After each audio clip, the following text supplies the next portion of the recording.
Hello, everybody. Welcome back to another episode of Bitcoin and Altcoin Trading Talk. I'm Joe with Coinigy here, joined with the wonderful Mr. Brian Beamish from The Rational Investor. Hello Thank all. you. Hello all. Oh, got the going on your side there, but thank you again for joining us, everyone. Adam, Raphael, nice to see you guys in the We chat got there. Adam. We got Adam. We're good to go. Yeah, we are ready to rock and roll now. And we Well, got Raphael. We should yes. not discount him. He's here quite regularly as well. Hello. We appreciate the support, everyone. Jay Wall, welcome. So, shall we jump into it? So, some That's what I updates. do. I mean, who takes the lead now? I You can started take this one off. here. You just jumped in there. Hey, how's it going, everyone? Yes, sir. So we did make some updates. We had pushed out another release to Coinigy last week. Most notably a trading view charting library upgrade. So um, it should be working a little quicker on our end. I know with some of these streams we've had some issues with the charts not loading at the times, just with that, but I'm hoping that should resolve any existing issues there. And for anyone who wants to see the full change log, feel free to go to our blog at insights.coinigy.com. That's kind of where you can find and stay tuned with all of things Coinigy. Is through our blog. We always post everything right on there. So, but yeah, excited for That's another cool. And episode. so, just looking at the page here, what do I click on to see the blog? I would scroll down to the bottom. Let me see. You got all those exchanges there. Let me see. It should be all the way at the bottom, just or and then um maybe not on there. Perhaps it was right up at the platform. We have this new layout there, so let me see for myself. Perhaps under the platform tab at the top. Platform here. Boom. Yes. No. Overview. Let's see. Let's resource insights. There you go. It's under resources and Insights. insights. There you go. Because when I think insights, I think blog. So we always put our weekly newsletter in there. So every Monday you should have a new rundown of all things crypto, and then you can see all of our change logs and everything as well on this same platform. So Cool. yes, we've got it all in one spot. You got UIV2 there. So those change release notes are all there for you. Sweet. So you can find those there. And then if you just go back to coinigy.com, we can. Change log. That right there. Yes. Mobile change log too. Yep. So There you we've go. got all of ours there. So Wow, lots of updates. any update that you see that goes out, we put it on to our insights.coinigy.com. Well, But we we made a special assignment for you most recent week. yes, So sir. if anything, yeah, we'll have a page or something that we can look at the 4 or 5 fundamental ideas that you're most interested in. Yes, so that's gonna be something that we're gonna be Almost like a demo portfolio. That would be kind of cool. yeah, so that's gonna be something that in over the next couple episodes we're gonna be working on. So after the whole point of this whole series is Brian teach me how to trade and how we can use these technical analysis. But as you know, you need to have 3 reasons to enter a trade, unrelated reasons to enter a trade. And so one of my jobs for the next show is pulling together a list of some projects that I do my own research on and that I'm interested in. And I'll just gonna come together with some information of fundamental analysis on some of these coins and just why I think it's an interesting project to me, what problem it solves. So we got something to look forward to for our next episode there. Yeah, And it should be a really cool experiment if we can do this right. yeah, So to create like this is the list of names fundamentally that I like. And with Brian's help, here's how I've snuck my way in. And I do like the idea if even if it's just a demo, we just say, boom, here's an account, and we put $500 into, and let's see if we can grow this thing over time. yes, Definitely think definitely. that's a good idea. Yeah, so super excited for that. I got my homework to do in the meantime there. Um, You're going to be on an airplane for a very long period of time here in the not too distant future, though, right? So, indeed. So no show next week. I do have to fly to the East Coast again from Oregon. So I got a long flight out there for college roommates getting married. So I mean, we'll congratulations to college roommates, but you have plenty of time to do some research yes, on the plane sir. there. Oh yes, yes, sir. I definitely will. That's at least a You 6 hour know, flight for me. Adam's very good at fundamental names and the fundamentals in this space. So, if we want to use Adam as Joe's little helper on YouTube, making sure our video looks good. Yes, sir. If you Adam, if you want to be the fundamental, because he's actually some of the names that he likes. One of the names actually he asked us To do today. to take a look at last week. I didn't really like fundamentally, but it's moved up nicely for him. So I don't know whether he's in profits or not, but it doesn't look like it's dead yet. So anyway, So he says in the chat, I have a solid list. So, Adam, yeah, I yeah, will be reaching out to you. So we'll yeah, see, and made a we new can friend. you can see. So, really excited And for I this mean, endeavor. it behooves all of us to understand the logical reason why you're participating in a story. I know there's a lot of people in this world that they might just sort of say, well, this Beamish guy says W's are bullish, so I saw a W, so I went and bought. But at the end of the day, if you're standing with somebody and they go, oh yeah, well, what's the story with this thing? Why would I be interested in it? It's handy to be able to just go, well, this is the problem that this company solves, or coin or organization or whatever you want to call it. And this is why I got involved in this thing. And sure enough, it is solving this problem. And look how the price took off. Anyway, Awesome. I suppose the question here is how do we most effectively use this hour or two? I have noticed over the past few episodes, I end up just rambling on endlessly. And I don't know whether that's the most effective use of our time here.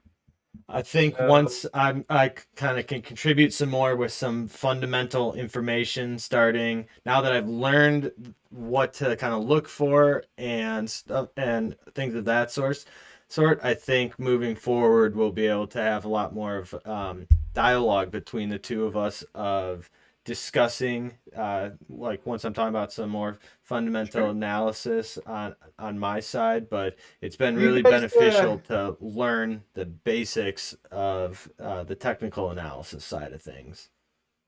yeah. Um, okay, so I guess like here we are. It's 5 o'clock. We got like an hour or two to work with. Hmm. Where do you think we should go first? What do you think we should do? Um, Ultimately, I'd like to kind of jump in. I do think into the charting, and maybe there's some other. I mean, what I was thinking, maybe some other types of indicators that you use, or is that going to be a little too uh, above my pay grade at the moment?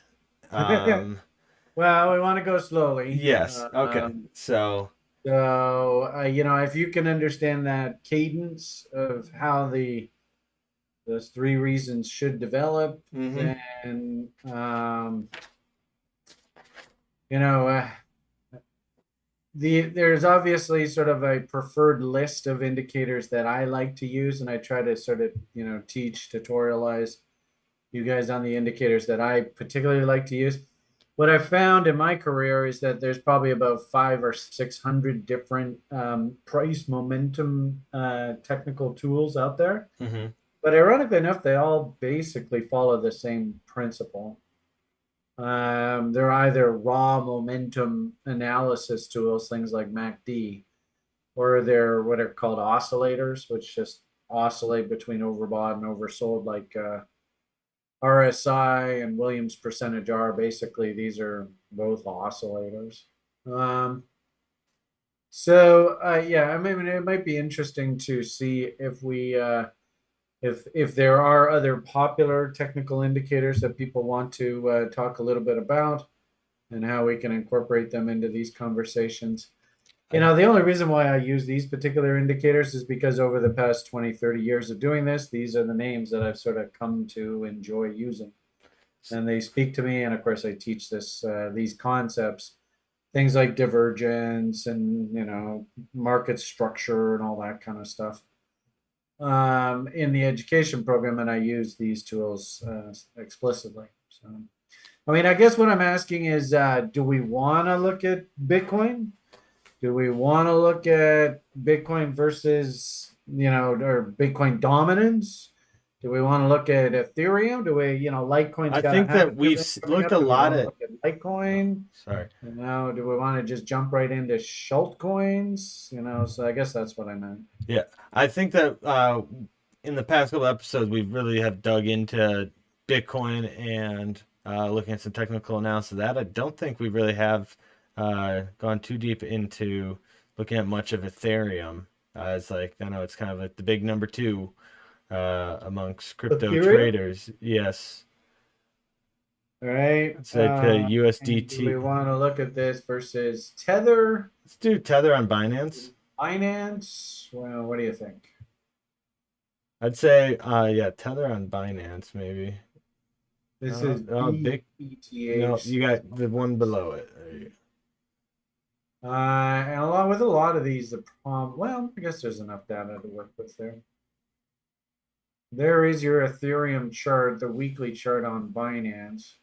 I always think it's a good idea to start at the weeklies. Unfortunately, though, because I talked so much, I ended up not getting off the weeklies because there's just so much to review. But by default, I like to do my reload zones. And also, too, I like including the 88.6. And I like to call this sort of like venture cap reload zone, 78.6 to 88.6. So, if it was the classic stock market, location, location, location. go. Yeah, I guess that it makes sense why the price sort of found some support in this area. Eh? Also, too, we had a breakout and then a retest of old historic highs. So that level looks pretty important. Also, too, this is an interesting commentary. Markets love to go after, what I like to call big, fat, round numbers. Mm-hmm. And in this particular case, BFRNs. yeah.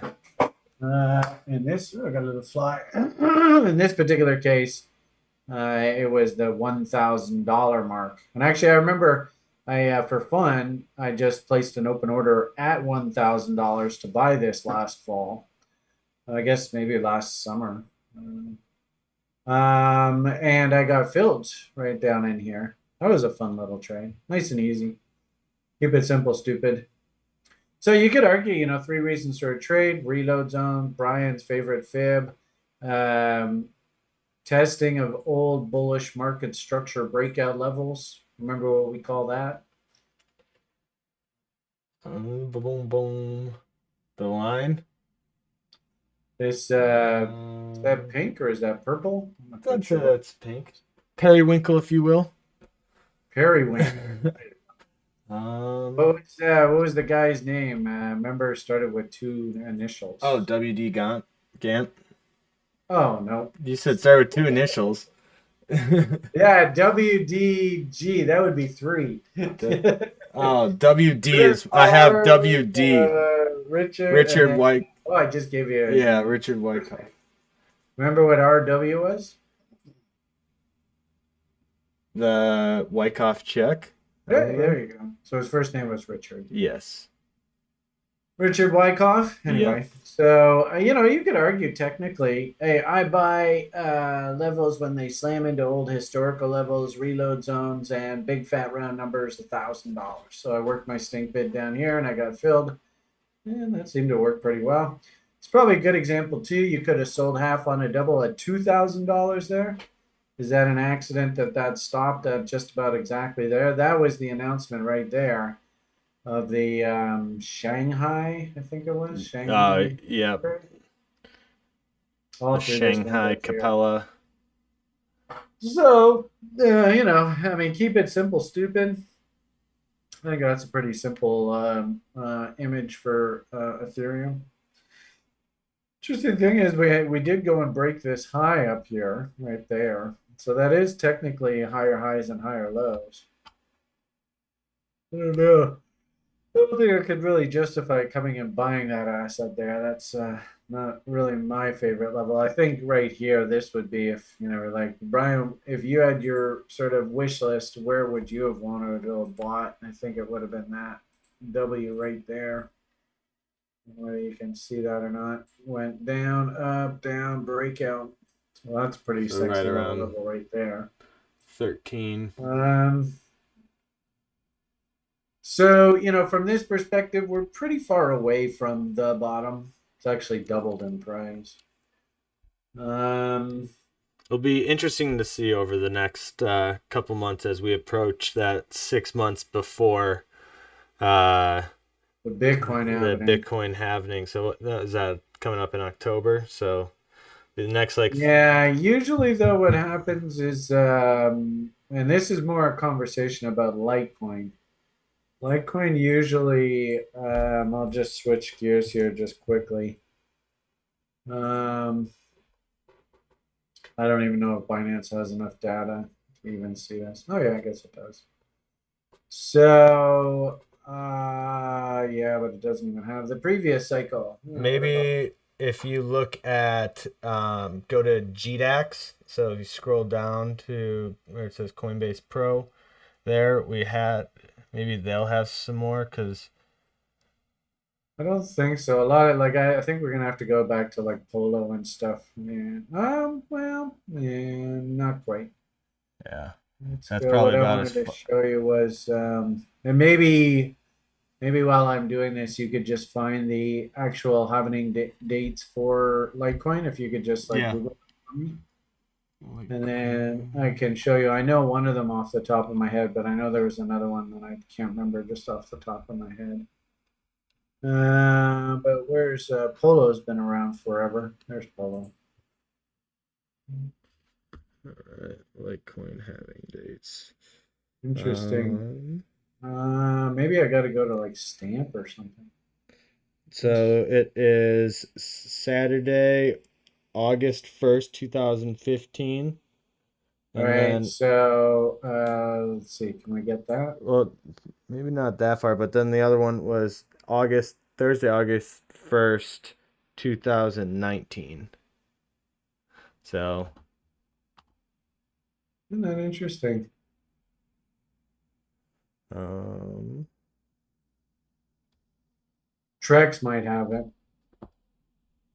No. no. So Oh, isn't that the data bizarre? How, that goes back to the of like when we added them to yeah. Coinigy for the most Yeah, part. it's incredible how like 10 years just slips on by and you don't even think about it. No, interesting how you can't Yeah. get maybe. I remember we used to always look at, but this is versus Tether. Hmm. Well, anyway, what I wanted to point out, maybe OK Coin might have it, but look at that, it doesn't have USD. It just says versus Tether. It's not going to have enough data. One thing I don't like about the markets is it's so difficult to find places that consistently have long-term data sets. Actually, Mm-hmm. Kraken might. Let's see if Kraken's been around a while. Yeah. There we go. Okay. That's what I wanted to show you. There we go. So, Beautiful. I think I told you before. So, 2015, what was the happening date? It was Okay, so actually there's two different dates that I see here on these, but it says Sure August did. 1st, 2018, or sorry, 2015. I'm seeing Yeah. another So one that says okay, so August that's basically 25th. this date. Yeah. Yep, I don't know whether you can see my screen or not I right can there. now. And August then 3rd, 2015. And yep, notice, like this is a weekly price chart. So 1, 2, 3, 4 weeks. See how the price topped out basically 4 weeks ahead of the event. yeah. So, and it turns out this one, I remember specifically, there was a Chinese guy running a Ponzi with Litecoin, and it was being bid up through into the halving event and all that kind of talk. Okay, so there's one reference for you. Then the And next then was 2019. August 5th, 2019 was the All right, second halving. so 2019.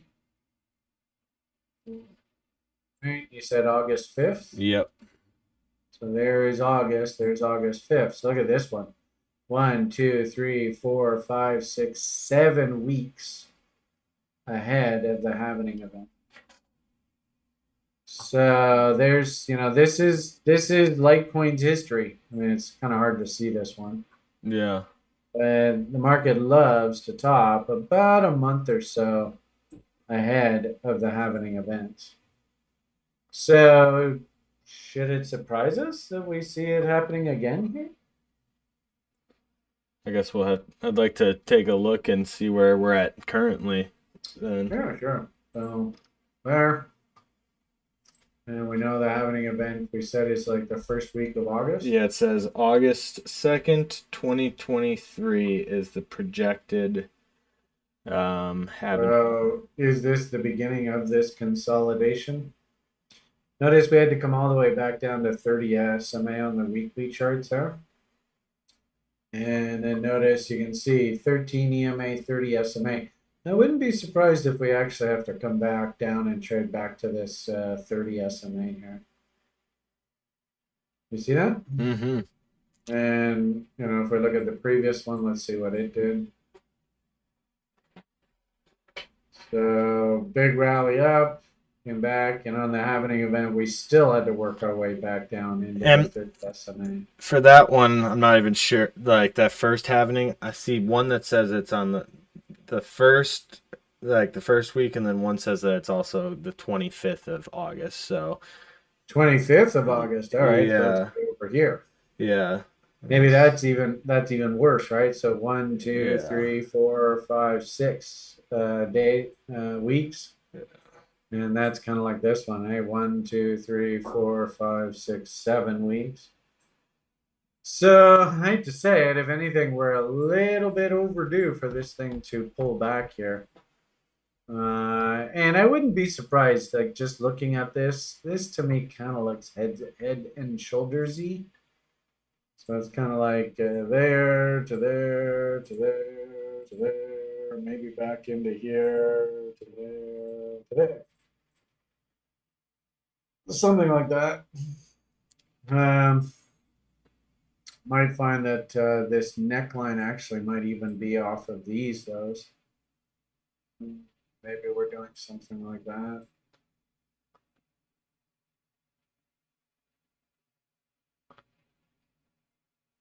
There to there to there to there, and then counter trend rallies will be back up into this area. So when it's a head and I do shoulder, like the idea that the market needs to take some sort of swoon here into September, October, November. I do like that thinking. could you explain to me again just the breakouts of so like an inverse head and shoulders as opposed to the like just regular head and shoulders? So is head and shoulders Head and pointing shoulders to is downtrend after, or head and shoulders is a topping pattern, yeah, and then right? And then inverted head and shoulders is just the exact opposite. It's a bottoming pattern. to measure if the head and shoulders is legit, you can measure off the neckline or the A to B's and C to D's. I have a Um, note of that. well, what I would say is that the most important thing with the head and shoulders, I think, and it's sort of what we've been trying to impart on you, Hmm. is that the move up into the head off of the left shoulder should be on a divergence. So, in essence, the price isn't nearly as strong as what you think it is when it's making this head. So, that's the first question we want to ask. You could see if we can minimize these guys.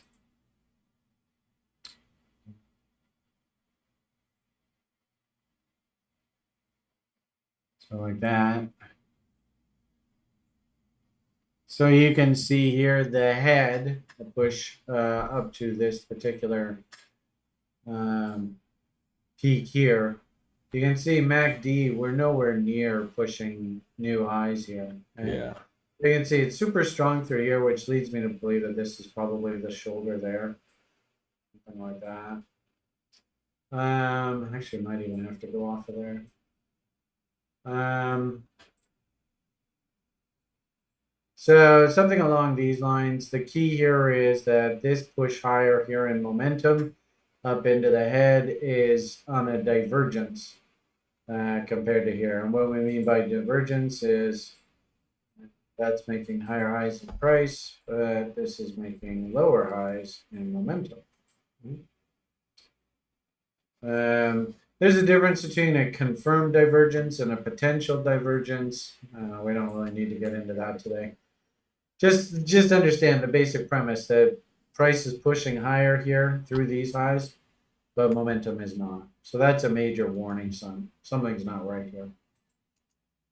You know, if this thing was making kind of like here, you see where it's making higher highs and higher lows. Well, probably means that price wants to push higher. As long as it just keeps making higher highs and higher lows, everything's fine.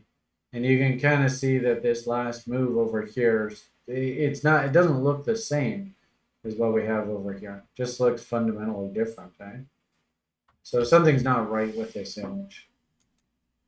Um, did have some people ask, you know, what do you think about Litecoin? Do you think it's topped out? Just even the other day on the weekend show. And I didn't think it actually had topped out, but I mean, it's way, way, way too late to be a buyer. I suppose you could argue if we could do a fog and bomb off of this bottom here to get an idea of upside objectives. So that's something like the simplest one is 2.618. You can also do 4669. And notice 2.618 off of this range here. That's basically where price kind of exhausted itself. We tried to push up another leg higher here, but on really crappy momentum. And sure enough, that's stalling out. And we're basically just sitting right at that 2.618 level. So you want a little refresher on levels, location, Hmm. right? Go watch that video we did on chaos theory for you guys. It's probably a pretty good tutorial on that. All right, we I'd got. probably also say too, if you are looking at these assets, sort of the knee jerk, keep it simple, stupid, kind of most recent swing high, most recent swing low. That looks like the swing low, and that was last summer's sort of low. That looks like the most recent swing high. So you can also see too, we've got a pretty important horizontal support and resistance level right in there. So this range here, I would want to do just like 38.2 to 50% retracements, sort of keep you honest, what sort of dead cat bounce kind of levels to look for. And gee whiz, that's right into here. So I thought that at the least maybe we'd come up and tag this 38.2 level. I call it like the first stop target. Hmm. So actually I'm a little surprised that we underperformed here. Um, I could show you an interesting analysis chart that was done on a different charting platform by one of TRI's sort of OGs, which kind of it does. I won't go into the math of it. Maybe we can bring Ben on here over the next month or two to explain his chart to the Coinigy audience. But let's see if I can just quickly show you Yeah, that'd be awesome. that. Question is, where the heck do I have it? I think I have it in the actual. Um, where are you, Ben? Ben.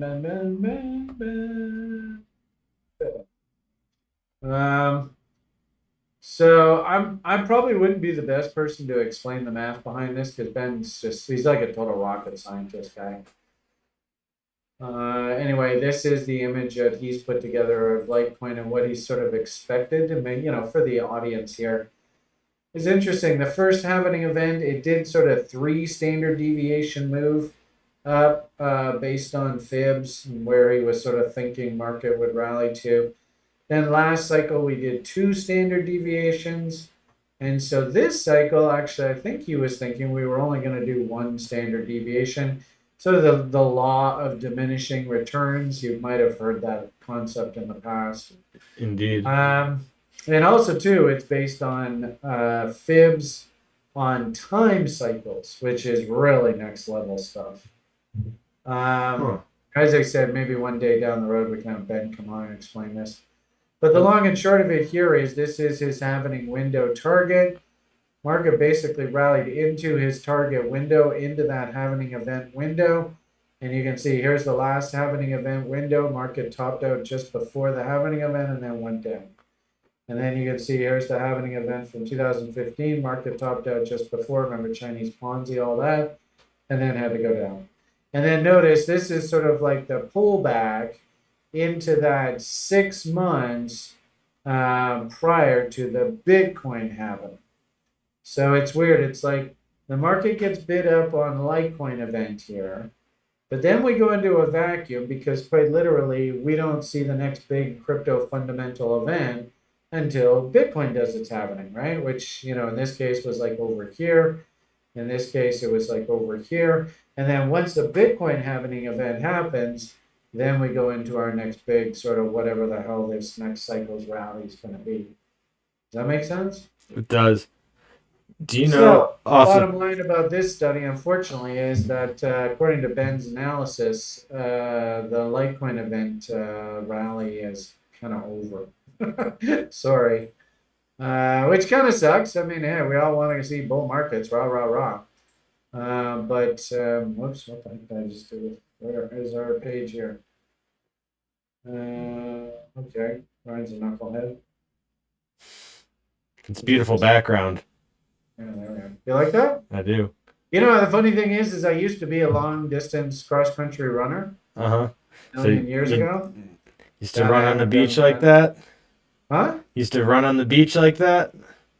Not me personally, but it sort of spoke to me. Yeah, They were called Harriers. Do you know what Harriers are? I don't. Anyway, that's long distance cross country running. Anyway, but that's a former life. Yeah. Okay, let's get back on topic here. Which window were we I looking think at? that maybe the want the Was it this trading one? There it is. spreadsheet and then yeah. There we go. So we didn't get nearly as much of a rally as I was hoping out of Litecoin. And if anything, maybe a little bit of bias. I wouldn't mind have seen this market work its way up all the way up into here. It seemed logical to me, especially when we tried to accept above here. I have a feeling this whole Bitcoin ETF nonsense, and of course the SEC down in the States, they're not making life easy for crypto these days, that's for sure. No, it is not. We actually just had a question in the chat from Omar. What implications on BlackRock using 10% of cash, $1 trillion into crypto? Well, they'll just be another buyer. If anything, you know, we should ask, what is the market cap? I don't know if we can do those kind of studies. On I suppose on the TradingView platform, if we Yeah. want to indulge us a little bit here. Let's see it. I follow all of these, so I've got spreads on some of the forwards contracts to help me sort of see push. I've got Bitcoin dominance, and I have the total market cap. So, do we have total market cap? Can we do Not total no, not like Bitcoin? that on Coinigy. So if you want to take a look over there, that's fine. Be curious to hear your bit on it as well. Your 2 cents on it. Yeah. Well, I guess just the point being that the only reason why I mention it is, the total market cap for crypto right now is $1.15 trillion. So if BlackRock comes in and shoots their whole wad, basically that would be what, doubling the market cap for crypto? But keep in mind, they probably want to buy low and sell high. So they're probably going to want to buy $1 million worth of this thing, or a trillion, whatever, Mm-hmm. and see it go up fivefold, tenfold, all that kind of fun stuff, right? So, and also too, I would might argue that these guys, they're not going to shoot their wad all at once. Does it make sense? The stuff that I'm trying to teach you guys is the stuff that BlackRock uses on a daily basis.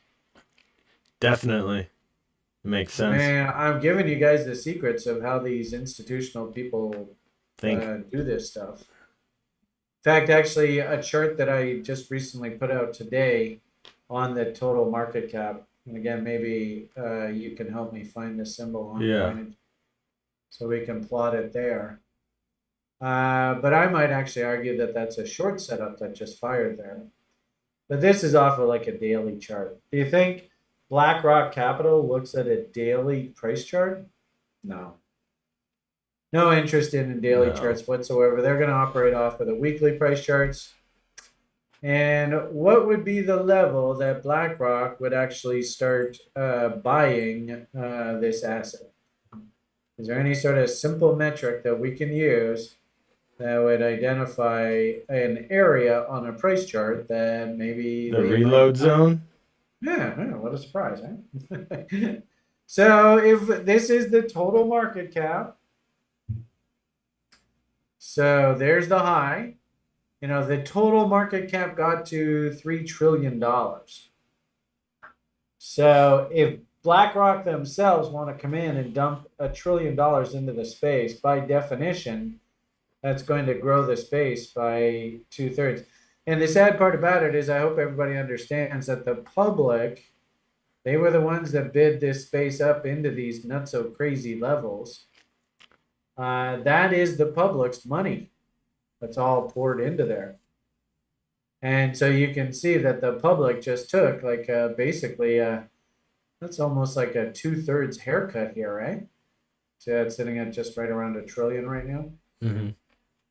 So the irony of it all is that as we back up into Brian's favorite fibs, reload zones, the public here, what do you think on balance the public down here is doing? Especially hint, hint, hint. There is Annexelling. FBF's big face plant there last November. Annexel. Panic selling, yeah. Try and salvage whatever money they could get out of because Joey over there in the next door's, mom's basement, who was the crypto expert all through here, conned me into believing that Dogecoin was the next best thing since sliced bread. And they eventually panic and just say, "Oh, to hell with this. This is a waste of time, blah, blah, blah." And they sell it. Now, who do you think that they are selling to? The institutions. Yeah. So I could make an argument, Omar, that BlackRock looks at this exact same chart. This is the same damn charts. The irony of it all is when I came into Bitcoin, let's see if I can even show you on Coinigy. The very first price chart, and I actually even talked about this with the people in the public, in the community. I was trading crude oil at the time for this prop firm. I don't even know if we can show you. Maybe Kraken might have data going back that far. I'm not quite sure. But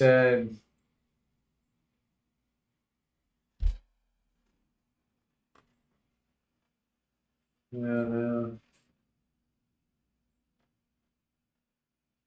no, it doesn't. That's too bad. Back to Maybe we can 2014. see it on stamp or stamp Kraken's on probably some of the oldest data that we'd have that fits back to 2014. That was when Coinigy started, was 2014. Yeah, I Whereas we mean, I might be remember some. one of the first Yeah. exchanges that I was on was Polo. I remember. Do you remember Crapsy? Yeah, There Cripsy. was an exchange called Cripsy, and then what they Yeah, called Crapsy. yeah. Yeah, that That was and like. like BTCE. Yeah, well, they're the ones that actually laundered the Gox coins. Okay. Anyway, I was kind of hoping. There's Bitstamp. Let's see if this can I go think it'd back. be cool if we were able to re-enable just for charting for the data on some of those old exchanges. Okay, there we go. That's better. Yeah, Stamp's been around for a long time. I've always charted off a Stamp. Keep it simple, Yeah. stupid. But so here's when I first got into this space, and what's fascinating is if we do reload zones off of here, nothing changes with any of this.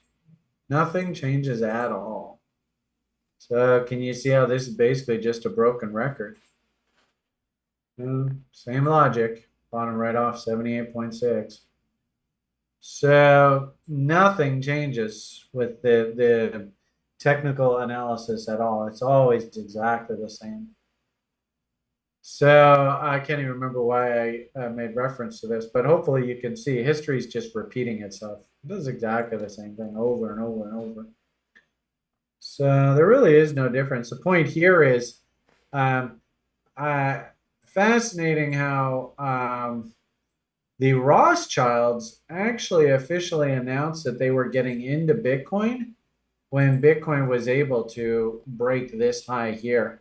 So the Rothschilds, if you go back and look at my Twitter feed and stuff, if Alan will let us see back then, I don't think he does let us see that shit anymore Yeah. unless you pay his extortion. Makes sense. Um, but I remember actually tweeting out when one of the elder Rothschilds announced that they had bought the GBTC, which was the OTC stock right in here Okay. when Bitcoin was able to recapture $1,000. So it just goes to show that nothing really changes here.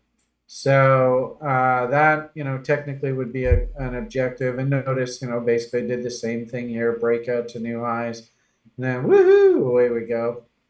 So I wouldn't be surprised if this high is taken out down the road. But hopefully, what you can see is, and I think this cycle is very similar to that 2015 cycle. So you notice down, up, kind of waffling here. But I would expect if this is similar to 2015, is we come back down, like that, and then go. So that would be sort of like what that window is there. So down, up, down, and then go. Uh-huh.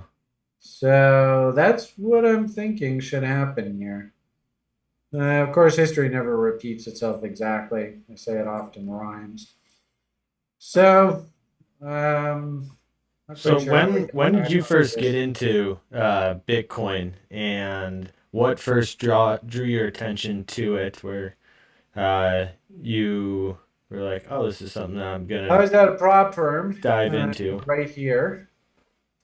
And I actually had a cousin of mine who he was a DJ, which seems to be a pretty popular job description for the younger generation. Mm-hmm. And he was doing, remember back here, actually not so much here, but anyway, Way back when I was sort of the 20 years old, they had things called Lollapalooza. Do they still do Yeah, they do Lollapalooza? that in Chicago. All right. So anyway, it was one of those kind of things. He would be a DJ for those kind of things. And he got paid in Bitcoins. And he even called me up one day and he says, "What the hell is a Bitcoin? What I got paid in these things. What should I do with these things?" And that's sort of where I got first involved. That's when price was running up here. Of course, I couldn't buy that. I wasn't allowed to do that. But I used to trade crude oil Monday to Friday with Top Step out of Chicago, and used to come on the weekends and talk to the crypto kids on TradingView. TradingView had just started, and it was one of the only places you could actually chart crypto. And I used to chat with them on a regular basis about trading plans and setups. And, I even remember putting out this chart and saying that usually bear markets last about 18 months in duration. And it was really interesting to see that basically this bear market finished when this thing W'd out and started climbing the wall of worry. And weekly chart, that is just about 200 weeks, which is just about 2 years. So you might even argue that maybe the bear ended with this W coming in, 84 bars. Well, that's about a year and a half. And I remember all the kids, they were quite impressed with my technical analysis to be able to suggest that they had a pretty good idea how long this bear slide was going to last. Hmm. Um, so I think I got a bit of credibility because of that. So when did you first buy in? The only Bitcoins I've ever bought, I did buy some shalt coins and stuff over the years, but the only Bitcoins, and I actually never even really bought them. We started up, Julian and I started up this company in the summer of 2014, and we took one student's enrollment. It was $500 for the level one course, and we went and bought 1.25 Bitcoins right in there in the summer. And you can see that was even early, so we had Hmm. to go through about 6 months of pain there. But that's where I bought them, and that's where this comes from, this funny little thing here. Yeah. So this is the only Bitcoin that I've ever actually really bought. And I've got tons of, shalt coins all over, spilling out all over the place in 100 different locations. And I've never actually put any new money into crypto. I've only ever operated off of this contribution and whatever TRI throws at crypto. If Julian, he does some trading, so he has fun trading whatever Bitcoin we get paid for education programs and site memberships and stuff through that. But this would be probably the only Bitcoin that I've ever bought. The rest Then, were all trades. like I said, I think this ramped up to something like a better part of a $500,000 or something by the end of that little experiment. But even now, I have about 10, 20,000 of that original capital that we've thrown into another one of these